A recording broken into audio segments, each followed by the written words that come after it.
সাত সকালে ভয়াবহ ভূমিকম্প, কেঁপে উঠল কলকাতা। মঙ্গলবার শীতের সকালে যখন ভালো করে ঘুম ভাঙেনি শহরবাসীর, তখনই আচমকা কেঁপে ওঠে কলকাতা ও আশেপাশের এলাকা। শুধুমাত্র দক্ষিণবঙ্গ নয়, উত্তরবঙ্গেও অনুভূত হয়েছে প্রবল কম্পন। আতঙ্কে রাস্তায় নেমে পড়েন সাধারণ মানুষজন। প্রায় 1 মিনিট ধরে কম্পন অনুভূত হয়। শুধুমাত্র পশ্চিমবঙ্গে নয়, পড়শি রাজ্য বিহার, ঝাড়খণ্ড, উত্তরপ্রদেশেও কম্পন অনুভূত হয়। যা জানা যাচ্ছে, সকাল 6:35 নাগাদ প্রথম কম্পন অনুভূত হয়। প্রাথমিকভাবে জানা যাচ্ছে, ভূমিকম্পের উৎসস্থল নেপালের লবুচে এলাকা। রিক্টার স্কেলে কম্পনের মাত্রা ছিল 7.1। তীব্রতর ভূমিকম্প হওয়ায় সেই ভূমিকম্পের কম্পন অনুভূত হয় উত্তরবঙ্গ সহ দক্ষিণবঙ্গ সর্বত্র এলাকায়। এমনকি আফটার শক অনুভব হয় উত্তরবঙ্গের বিভিন্ন জেলায়। ভারত, নেপাল, ভুটান, বাংলাদেশ, এমনকি চীনেও অনুভূত হয় এই কম্পন। অন্যদিকে কলকাতার পাশাপাশি উত্তর 24 পরগনা সহ দক্ষিণবঙ্গের জেলাগুলিতেও কম্পন অনুভূত হয়েছে।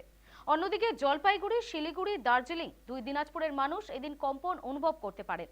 সাত সকালে ঠিক কি হয়েছে তা বুঝে ওঠার আগেই ভয়ে বাড়ি থেকে বেরিয়ে পড়েন অনেকে।